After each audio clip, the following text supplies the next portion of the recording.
Hey there, independent filmmakers, film lovers, and podcast listeners. Two things I need to let you know about my interview with Benedict Evans and Hudson Hughes. The first thing is you will notice that they are both called Ben, even though one of them is named Hudson, or you'll notice it that they refer to each other as Ben. Hudson's first name is Ben, but he goes by Hudson Hughes for a directorial stage name. So when you hear them refer to each other by the name Ben, that's why. Just know that one of the Bens is Hudson.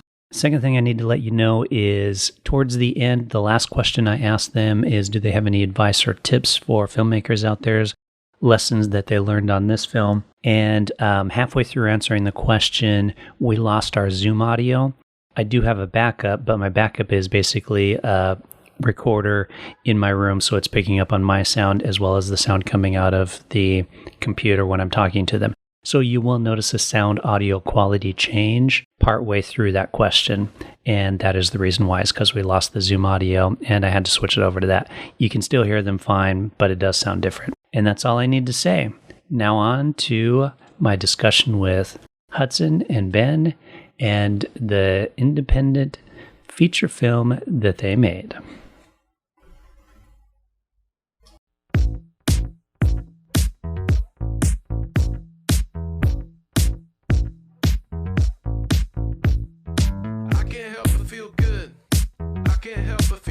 Welcome to Diary of an Unemployed Actor with me, Milo Dennison. Today I am joined by two filmmakers by the name of Benedict Evans and Hudson Hughes. They made a feature film called Wednesday in Space. Both are producers on the film, and Hudson also wrote and directed it. What I like about this too, as I saw from your press kit, is that your budget for this was £1,500. Is that right? Yes, Yeah. that's correct. Nice. Well, welcome to the show, guys. Thank you for having us. So I do want to mention that press kit. It is one of the best ones that I've seen in regards to putting that together, because you guys have a nice PDF document that has like information about the film, some behind the scenes stuff, links. You've got a nice trailer. You've got a website built behind it. Where did that come from? Whose idea was that to put together? I guess that was very much Hudson's. Yeah, I guess that would be me. Like it did take a bloody age, but I've got sort of a background of doing a lot of graphic design work and such, so it wasn't a huge effort to put that together. I've done sort of web and publicity stuff before. Okay. Yeah, it's interesting. A lot of people do their films and they just kind of expect people to magically find it and see it and think it's brilliant. They don't really think about the fact that you actually have to promote it and get the word out about it afterwards. Yeah, that's something I'm learning now. Like, because this isn't, this is my first feature film, and it's not something I've had to really think about before, because I've made shorts and put them in small festivals or local stuff. So it's still, I'm learning about this. This is the first time I've done a press kit. I've done similar stuff, but never something of this scale. I'm like, right, this has to look really good because I'm sending this out to a lot of people. Yeah. So yeah, no, it's definitely a learning process for us doing all this marketing. How did you find that going from shorts to a feature? It's interesting because yeah, obviously it's more work. That's sort of goes without saying. I'm trying to think of a more sort of fundamental I think change. The biggest part for me was probably the scheduling, actually. Yeah. Just initially, that was something that really had to be on point, but also flexible. And I think that's something that actually ended up towards the end of production. We did quite well in having a day or day and a half where if anything hasn't been completed, or you're sort of scrambling, and especially on no to low budget productions, it's a lot on good faith and sort of the goodwill of other people being willing to help you.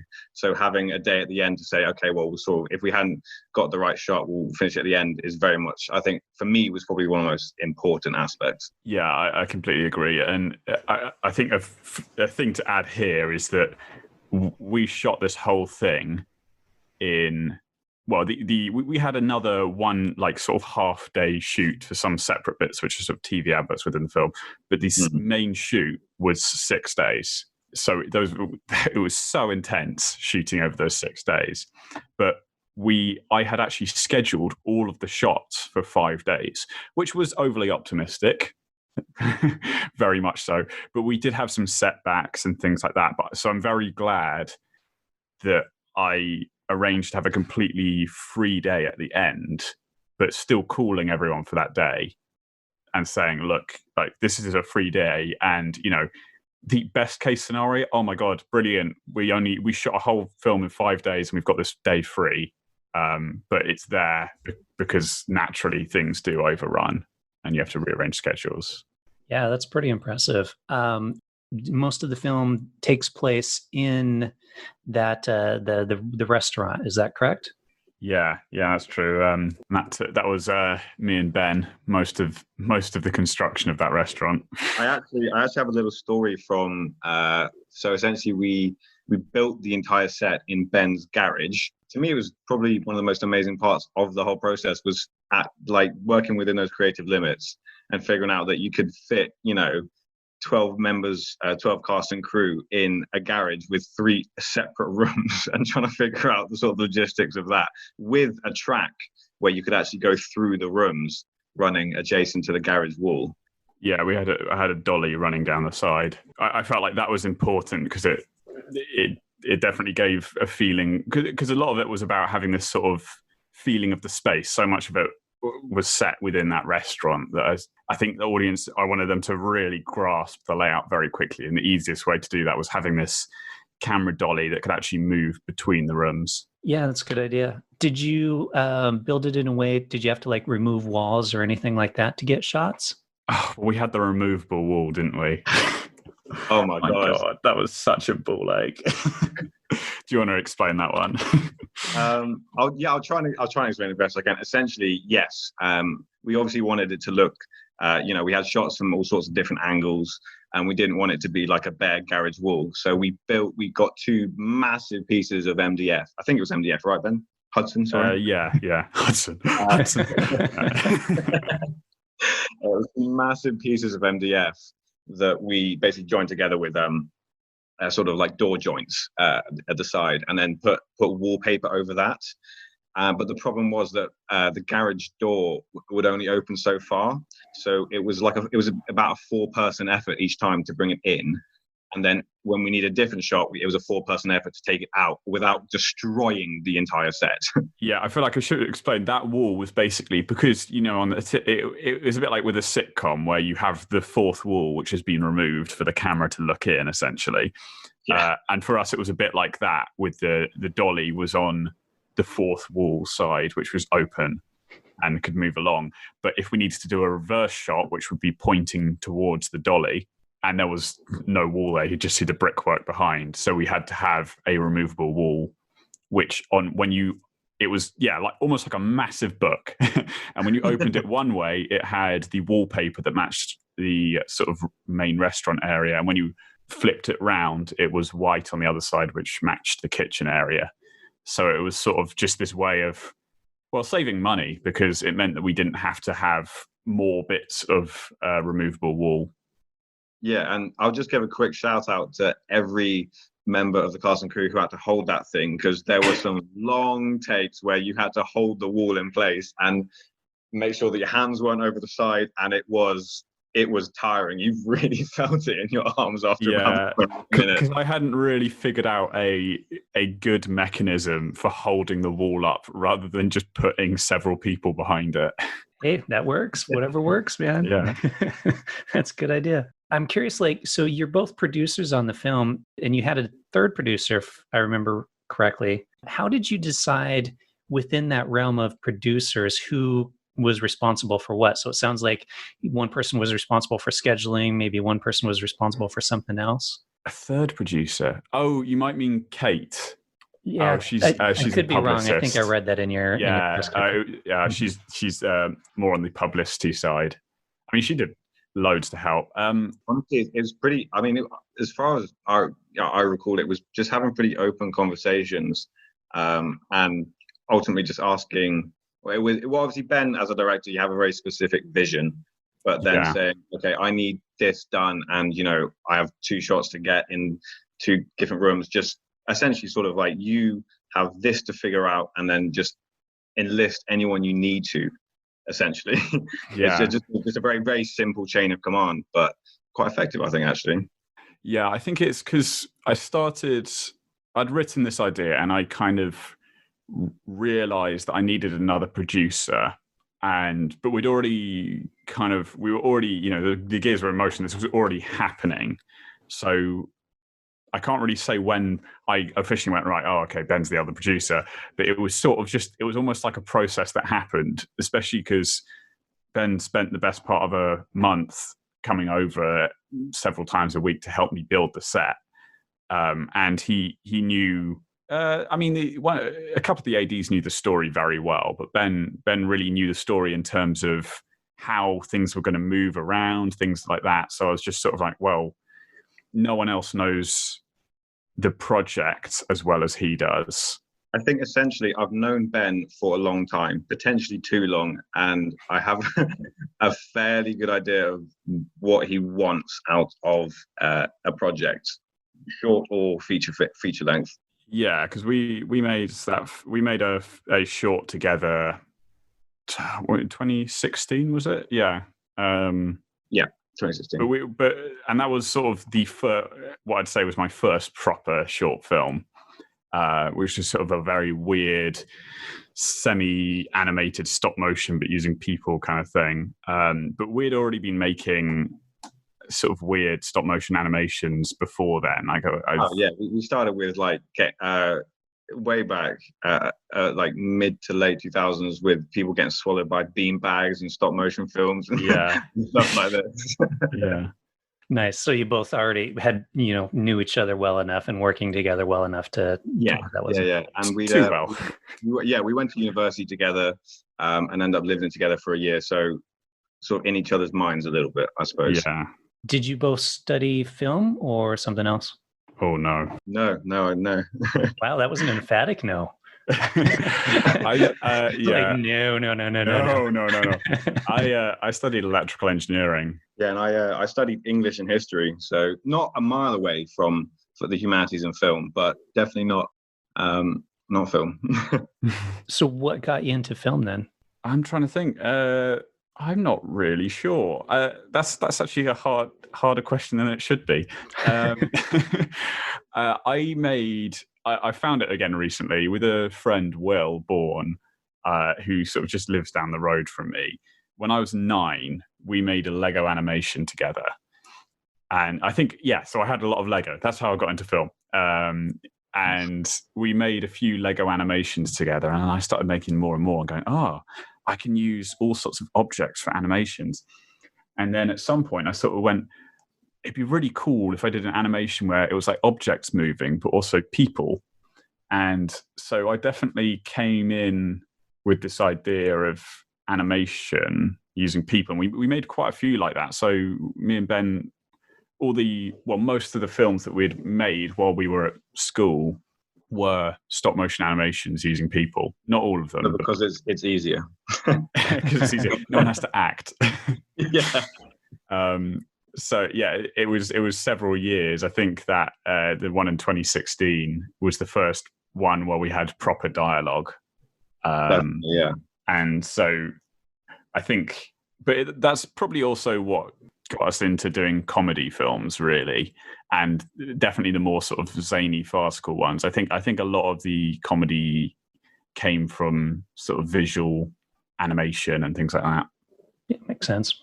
It's much easier for stop motion comedy. You don't see too many overly dramatic, make you cry stop motion films out there. Maybe that's our next project. Who knows? Yeah, there you go. In regards to this film, because we didn't have you guys describe the film to anyone listening. It's a science fiction comedy. So describe the film really quickly. I'm gonna make Ben describe the film. Oh, you're gonna make me? I'm gonna make you describe the film. Okay. It is essentially, it's an intergalactic adventure, all situated in a diner in space, that is ran by a man by the name of Mr. Yim. and it is essentially a story that revolves around a traffic cop in space. I should reiterate this is in space. A traffic cop in space who is caught in the midst of a battle between two agencies competing for a government contract, who essentially perform assassinations. Sounds great. Yeah, that's it. When I watched the trailer, what it made me think of was the TV series back, like I think in the early '80s, that they did of The Hitchhiker's Guide to the Galaxy. Oh, love it. Yeah, and that's kind of the first thing that popped to mind. Yeah, the 80. Yeah, did you see it was like, I want to say 1980 or 81 or something like that, the British version of it. Was it that early? Well, I could be wrong, but I'm pretty sure. Not the movie, but the series. Yeah. And that's the first thing that popped into my mind when I saw this. Good, because I'm sure that was, it was this idea of doing very low budget sci-fi. I really like that idea. And, it really lent itself to comedy. So there was a very certain aesthetic to it as well that I think, again, lends itself to comedy in that making a lot of the design choices were making stuff look deliberately almost broken, and it really helped with the no budget thing because things were already broken. So when things actually didn't work, it kind of looked like part of the style. Looked like it was intentional. Yeah, exactly. Nice. You used miniatures for a lot of it. Did you use any like CG at all? No, not really. I used miniatures. No, I can't. I edited most of it in Premiere Pro. I should have used After Effects more than I did, but I'm lazy. It was mostly with miniatures, and because having a sort of a background in doing strange animations, I felt fairly confident in doing that. And just sort of lots of layers and little models. So I built, I can't remember how many models. There was, I think, 4 spaceships that I built, and then the sort of the floating space station and a sort of warp tunnel thing, and another space station. So I think, I can't remember how long the model building took me, but it must have been a while. If I remember correctly, when you considering vector animation at some point, Hudson? Yes. Oh, yeah. We're talking about releasing in November, and I might redo the title sequence, which was a massive thing. I was like, we've got to have an animated title sequence because I love the Pink Panther and Shot in the Dark, which is again Inspector Clouseau, and just all those films that have really cool animated titles. But I did that sort of hand-drawn animation, but I kind of wanted to redo it in vector animation, make it look quite clean. That's something that I might do in a couple of months' time. Before you release it, because far it's done festivals, correct? Yes. And you're looking for a release later this fall. Yeah. How's that going? That's going all right. We've talked to a couple of cinemas, and we're fairly confident. This is an exclusive actually for this podcast. We are announcing it in a couple of days' time, but we're behind the scenes building up to doing a fairly small Kickstarter for some distribution funds. You looking to? Sorry to interrupt there. Are you looking to distribute it yourself, or are you looking to find a distributor? Yeah, so this is more for self-distribution. And so we're looking to sort of start in London at maybe 1 or 2 cinemas. We've got a couple in mind, but I don't really want to say anything in case it's just like... we're going to play at the Odeon. And then they're like, no. Starting in London and then branching out and hopefully playing in several places around the UK. Maybe further afield if we can. Are you looking after that to do like VOD or DVD or something along those lines? Yeah, definitely. Long term. Okay. Yeah, I think on that note as well, again, lots of the focus for sort of the marketing and distribution has been on self-distributing and interest from cinemas and publications. But yeah, obviously having a sort of a long-term plan in terms of talk. I have talked with online distributors for sort of the after event of it. So you're getting online, potentially sort of, on screenings for those that can't make it to physical screenings and everything to that extent as well. Yeah, that's great. I think that's impressive because once again, that's another one of those areas people don't think about the long term of like what they're going to do. Same thing. I talk to people and I'm like, so what are you going to do after the film's done? I don't know. And it's like, okay, well, what's the point of making the film if nobody's going to watch it? Exactly. We got jokes for days. We got to get them out there. Yeah. How much time did you spend then in post, like editing it and putting it all together? It must have been. I mean, it was 2 months of pretty solid work. Something I mean, if I had to give a number of hours, it was probably 500 hours. I mean, at this point, it's definitely more. But yeah, like in terms of the amount of time, I was working some quite long weeks, sort of 50-hour weeks, some were even longer, to be fair, because I had a couple of film festivals, which I was like, right, I'm going to edit it to this deadline. And luckily they were delayed because I certainly wasn't ready. But yeah, I'd say about 2 months. Are you still tweaking it? Yes. Yeah. Because we've got a version that we've sent out to festivals, but especially for releasing in cinemas, we've got to have a sort of cinema ready version of the film, which will mean a bit of upscaling, since the version we've sent to festivals is of like a decent quality, but not the quality that we'd want to be showing at the cinema.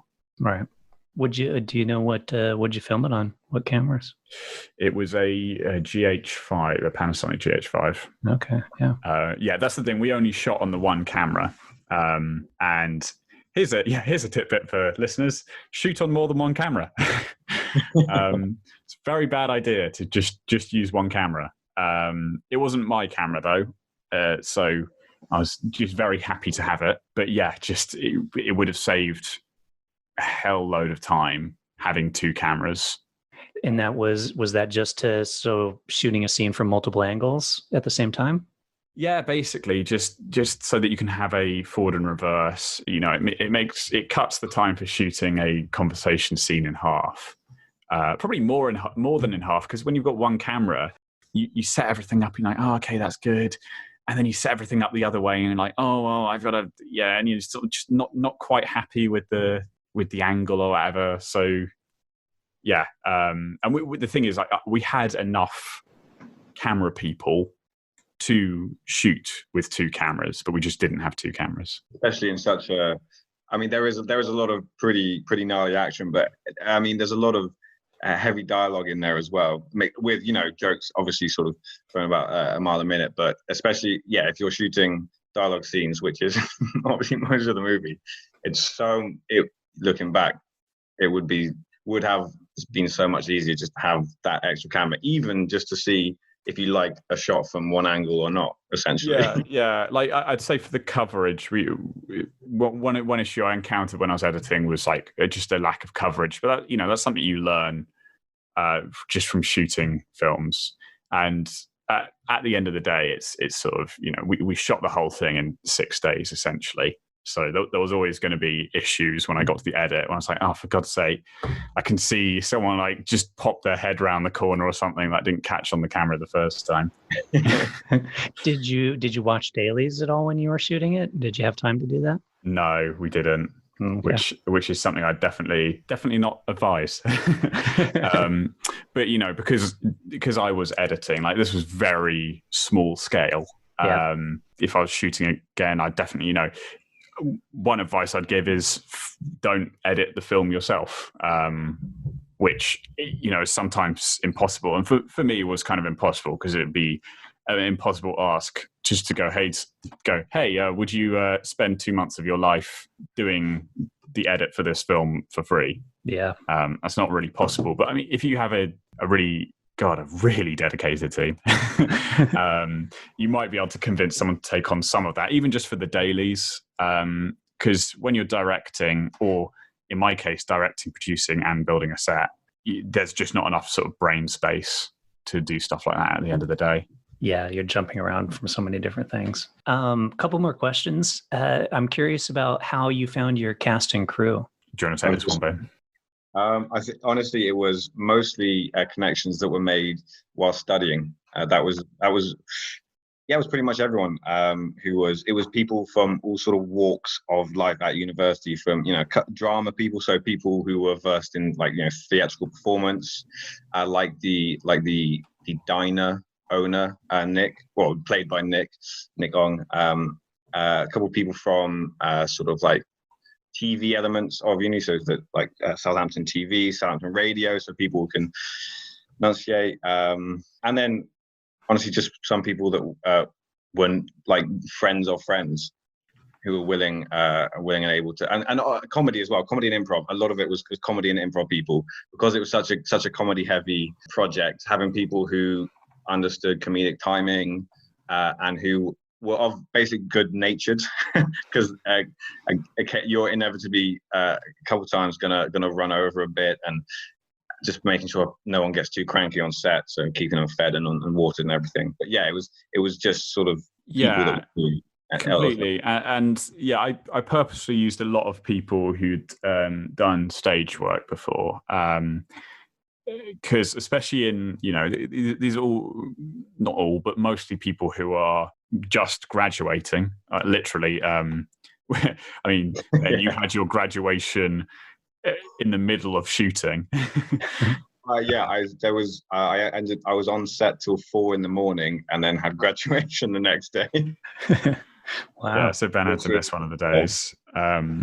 But yeah. So for me, it was important because I'd done like a fair amount of filmmaking, but I had kind of moved away from filmmaking when I went to uni for a bit to do comedy. So stand-up, sketch, and improv. Improv was always my favorite. So we had a few people in the film who were very good improvisers, and the people who are really good at improv tend to be very good actors. And then also using people who did theatre, and especially musicals, I have to say, because it was for the type of comedy we were doing, which was slightly larger than life and slightly zany. People who had done musical comedies seemed to fit very well. So yeah, both Bella and Nick, who are play two of the central characters, are both also really good singers. Just that never came in. Yeah, that didn't come into play. They didn't have to sing, but they are very good singers. Yeah, and I've directed quite a few of those actors before, either in previous films or on stage. So I really knew what I was working with when we came to this film, and I knew these people they wouldn't just have to sit around learning lines. They just sort of knew them like that. That's nice. That's nice having that network that you can kind of draw from, especially for something like definitely. This. Now that it's complete, and you've kind of seen it a few times and had the experience of filming, anything that you do different? I know you kind of mentioned maybe 2 cameras, but anything else, kind of lessons learned? More time. Yeah, definitely more time. I think, we wanted to shoot it in the minimum amount of time possible because we had a very clear idea of who we wanted to play different roles in our minds. And we wanted to make sure we could get those people. And if you say to someone, hey, would you come shoot this film for 2 to 3 weeks for free? That's not really something people can say yes to. Where if you say, right, we're shooting this all in one really intense week, it's going to be super fun. You can stay here. We're going to cook together and just to have a really good laugh. And we really did. We had such a good laugh. It was a really friendly cult. It was. It really was. So it's easy in hindsight to say more time, but maybe in reality, I probably could have asked people to stay a couple more days. And that would have given time, for reshoots or, for me to just watch over the footage one more time and really go, no, we need to shoot it again. Because it gets to that time where, you've run over and you're looking at that shot and in your heart of hearts that you could get it better, but you're either too tired or you've got too much more to do or whatever. So you go, nah, that's good enough. And you get to the edit and you're like, oh, I'm an idiot. Actually, one thing, and this is completely dependent on the director's personality, but for me, I think, especially being British, I have a tendency to say sorry a lot. just a bit too much. And I think especially when working with a crew that was so brilliant, really people didn't complain, apart from that one time where Nick got really angry. But it wasn't at anyone. It was at the fact that he was we had a spaceship control panel, and he was meant to be soldering LEDs onto it that would actually glow and stuff. But we couldn't find, someone lost the solder. And so I was telling him a trick that I used to do with electrical, when I was doing electrical engineering. I was just like, just twist the wires together and then tape it up or hot glue it. And he just couldn't figure it out, and he was getting so annoyed. So I guess one tip, have solder if you need solder. Yeah, have spares of everything is a genuine point. One thing I would say as well is organization of props was probably something we could have done better. Yeah, we did it all right, but yeah. We did it all right, but definitely, especially if you're trying to hurry stuff up and it's getting towards, when everyone needs to be like, you can't keep food away from people forever. You need to keep morale up and spirits up. Yeah. Just having everything organized and put back as soon as it's not in use. Yeah. We were genuinely good, but occasionally you'd find you were missing like a prop gun or prop glasses or something, and it would just take that extra 5 minutes, which doesn't need to be taken. So little things. Yeah. And we had Paris Matthews, and she was doing hair and makeup, but she kind of doubled as our props master because we had some shelves up above the garage that we were using for all of that.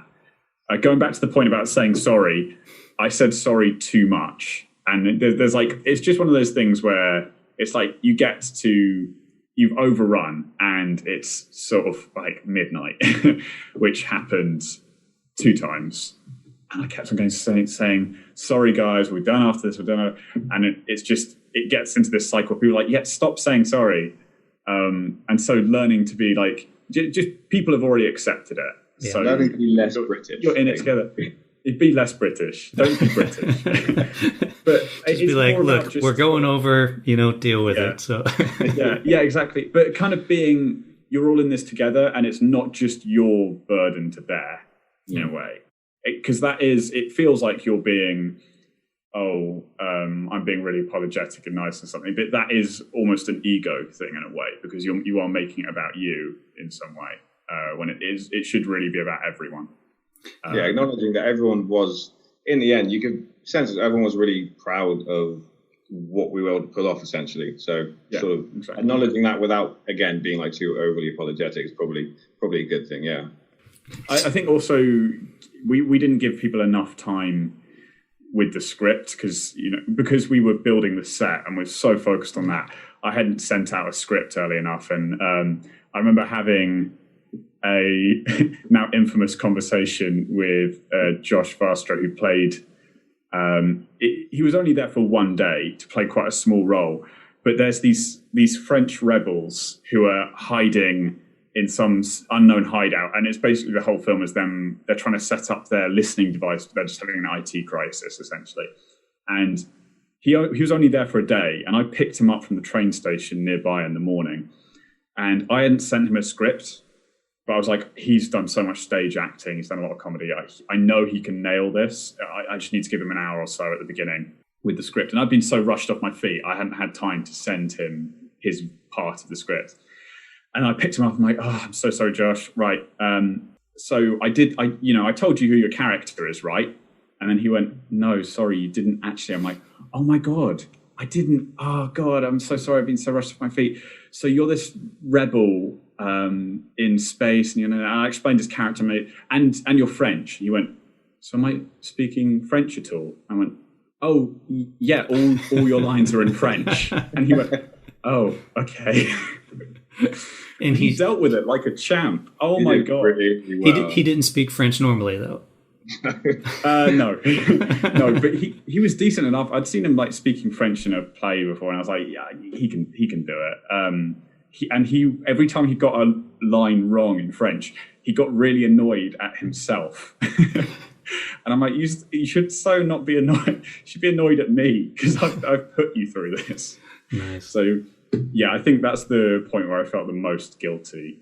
I'd say also one big thing is that Bella described it in a really. Bella's the sort of protagonist in this. That's the thing, that there's not really a one central character. It's sort of jumping around, so the whole film almost has this slightly sketch-like feel.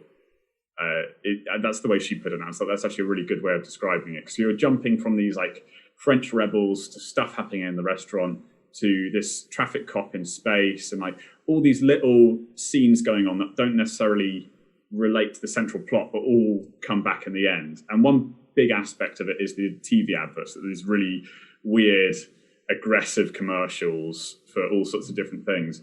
And some of those we shot during the central shoot, but some of those we shot on a separate day. And I felt like that was a really good idea, because we shot that, I think it was like a month or 2 months later, and we came at it with fresh eyes, like, what can we really add to this? And gave everyone a chance to depressurize, I think, and then come back to it fresh. Yeah. So that was me, Ben, Anand and Sam, and Anand and Sam had already multi-rolled in the film. So there's multi-rolling in this film because it's a comedy, and that's kind of, it's just it saves budget as well. And we came at it with a very loose script, but I was watching some of the videos back, like the full recordings, so we just let the camera roll, and then we were coming up with stuff on the fly. And I don't think it would have been as funny if I'd scripted it, because we didn't script it. I had like ideas of like, well, we've got to begin here and end here. This is what you're selling. And then just you had character, product, and pretty much took it from there. We didn't even have, because we ended up with a B-Day salesman called Wet John, which is the one character in the film that I played. But we didn't have the name Wet John. I think it was like several minutes process of coming up with the name on the day. But yeah, that was a really fun, quite relaxed day. Again, spent in the garage. Yeah, it was in the garage as well, so we can still say we shot the film there. One thing, that's another thing that I think we did good, but also could have improved, was food. It just seems to be a thing that with filmmaking, people constantly pass over that. Like, of course, people need to eat. And one great thing for morale was having a really nice dinner. And because, there was always going to be a few people who were like vegan or vegetarian or this or that. So we're just like, screw it, we're all going vegan for the week. So we did like massive vegan dishes for dinner, which were really nice. And we'd send a few people, if people weren't down in front or behind the camera, they were upstairs helping make food. And so we had a really nice dinner every night, and that was a really good morale boost. One thing is that we made sandwiches every lunch, and that was nice, but we should have made more. So I think have excess food is a good idea. People should no one should ever be like, oh, I just wish I had a bit more. Yeah, I agree with that. Number one piece of advice for a film set is make sure everybody's well fed. Yeah, absolutely. Okay, so what are you guys working on? Do you know what you're working on next, or is all the focus still on this one? Well, I mean, there's like another feature idea that we're talking about, but that's a way off. Okay. There's a sort of a couple of shorts I want to make in between. One of those almost being sort of a concept. That was one we're talking recently about, like a sort of a proof of concept for the next feature. But that is a way off. That's after, we've done all the marketing and distribution for this film and sort of using, hopefully, the audience we generate from this one to move into the next one. Yep. Okay, where can people find out about the film and you guys and all that fun stuff? Hit them with the links, Ben. All right, so Instagram, Facebook, I think it was Twitter for Wednesday in Space. Wednesday in Space. There's also a website, wednesdayinspace.com. You can also check out Hudson Hughes films on all social media. Well, that's why I bring Ben along. Sounds enthusiastic. I love it. And, go on, plug yourself. Plug myself. I am Benedict Evans, and I produce Wednesday Space. I have a tiny little podcast that's just actually myself, Ben, and two of our mates, and we talk about movies, and it's even lower budgeter than the movie. But primarily, check out Wednesday in Space and Hudson Hughes Films on Instagram, Facebook, Twitter. There's a website. Did I mention a website? Yeah, website, WednesdayEntertainment.com. Excellent. Go through it. It looks good. Got the poster, everything. Trailer's coming out very soon. A couple days time. We've got the trailer coming. Trailer is coming Sunday on the website, and Monday you'll see it hopefully all over social media. Yeah, and we're releasing sketches a lot at the moment. We've had several sketches that me and Ben have made come out in the last couple of days. To keep people entertained. In the meantime, we've got a load of really weird sketches coming out that we hope people love too. That's awesome. Yeah, exactly. So that'll be, I'll throw all the links, of course, into the show notes for the podcast, so people can just click on that all they want. Thanks a lot, guys. That was great. That was very informative. I'm sure my audience will get plenty from that. Thank you so much for coming, Tyler. Perfect. Thanks for coming on the show. Thanks so much.